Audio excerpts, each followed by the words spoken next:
আসলে সকল হকার ভাইদের একটাই চাওয়া, তাদের চাওয়া এই ফেরিতে জোয়ারুদের প্রবেশ বন্ধ হোক।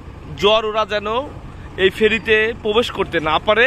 কোনো জোয়া খেলার নামে ফেরিতে কোনো অরাজকতা বা যাত্রী হয়রানি বা যাত্রীদের কাছ থেকে চাঁদা আদায়, চালকদের অত্যাচার, নির্যাতন বা হকার যারা রয়েছে তাদের যেন কোনো নির্যাতন করতে না পারে, এমনটা প্রত্যাশা হকার ভাইদের।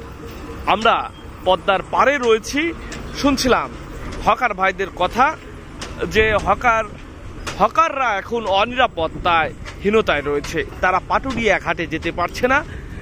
পাটুরিয়া ঘাটের একজন জোয়ারু, সেই জোয়ারু দিনের বেলায় ফেরিতে জুয়া খেলার নামে যাত্রীদের কাছ থেকে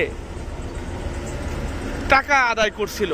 এমন সময় হকাররা ওই ফেরিতে প্রতিবাদ করলে এই হকারদের পাটুরিয়া ঘাটে যখন হকাররা যায়, এক হকারকে গুরুতর জখম করে। সেই হকারের নামটা কি, যাকে গুরুতর জখম করে? জাভেদ প্রামাণিক। জাভেদ প্রামাণিক কত বছর ধরে আছে এই পেশায়? 30 বছর না?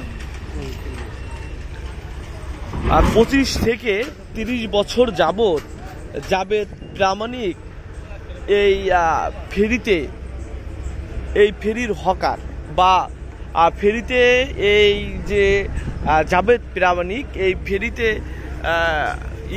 মানে এই পেশার সাথে জড়িত প্রায় 30 বছর যাবৎ, প্রায় 30 বছর যাবৎ এই পেশায় জড়িত। এই পেশায় জড়িত হলেও নির্যাতন, অত্যাচার করছে জোয়ারুরা। এই জোয়ারুদের ভয়ে, তাদের আতঙ্কে থাকতে হয় প্রতিনিয়ত। এই হকার সহ যারা এই দৌলতদিয়া পাটুরিয়া নৌরুটে পারাপাররত যানবাহনের চালক এবং যাত্রী যারা বিশেষ করে রাতে পারাপার হয়, তারা ঝুঁকি নিয়ে পারাপার হয়। তবে এই বিষয়ে নিয়ে আমরা নৌ পুলিশের সাথে কথা বলেছি। নৌ পুলিশ আমাদেরকে জানিয়েছে যে তাদের এত জনবল নেই যে প্রতিটা ফেরিতে একজন নৌ পুলিশ সদস্য দিয়ে রাখবেন, বা এমন সক্ষমতা বা জনবল তাদের নেই, এমনটা কিন্তু তারা আমাদেরকে জানিয়েছেন। এবং আমরা নৌ পুলিশকে বলেছিলাম, প্রশ্ন করেছিলাম যে আপনারা অন্ততপক্ষে প্রতিটা ঘাটের পল্টনে রাতের বেলায় আপনাদের নজরদারি থাকা দরকার।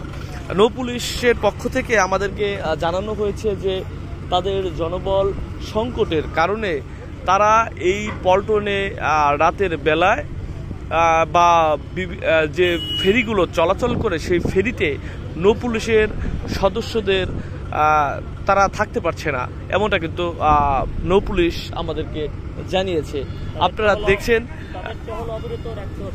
এই যে আমরা একজন গণমাধ্যম কর্মী, আমরা সোহেল রানা চৌধুরীর সাথে কথা বলবো। আচ্ছা, এই যে একটি ভাই, এক হকার আমরা দেখলাম ফেসবুকে, সোশ্যাল মিডিয়ায় ভাইরাল হয়েছে ইতিমধ্যে, এই হকারকে মারধর করছে জোয়ারুরা, এই বিষয় নিয়ে আসলে কিভাবে দেখছেন? ধন্যবাদ আপনাকে, আপনি অনেক গুরুত্বপূর্ণ একটি বিষয় বলেছেন। দক্ষিণবঙ্গের প্রবেশদ্বার এই বলন্দর দৌলতের ঐতিহ্যবাহী ফেরিঘাট, এখানে আমরা প্রতিনিয়ত দেখতে পাচ্ছি ছিনতাইকারীদের একটা দূরত্ব এবং ফেরিতে কন্টিনিউ যে জোয়ারিদের একটি দূরত্ব থাকে। তারা মাঝে মধ্যেই কিন্তু অনেককেই নিঃস্ব করে থাকে, অনেক প্রলোভন দেখিয়ে তাদেরকে জুয়া খেলতে বাধ্য করে।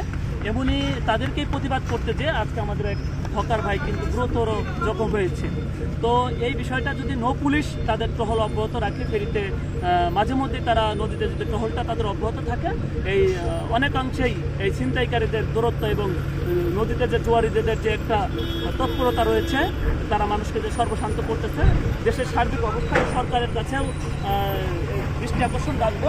এই দক্ষিণবঙ্গের প্রবেশদ্বার দৌলতদিয়া ফেরিঘাট এটি যেন নিরাপদ থাকে। ছিনতাইকারী এবং এই ফেরিতে যে জোয়ারিরা আছে তারা কিন্তু অনেক বড় একটা সিন্ডিকেট।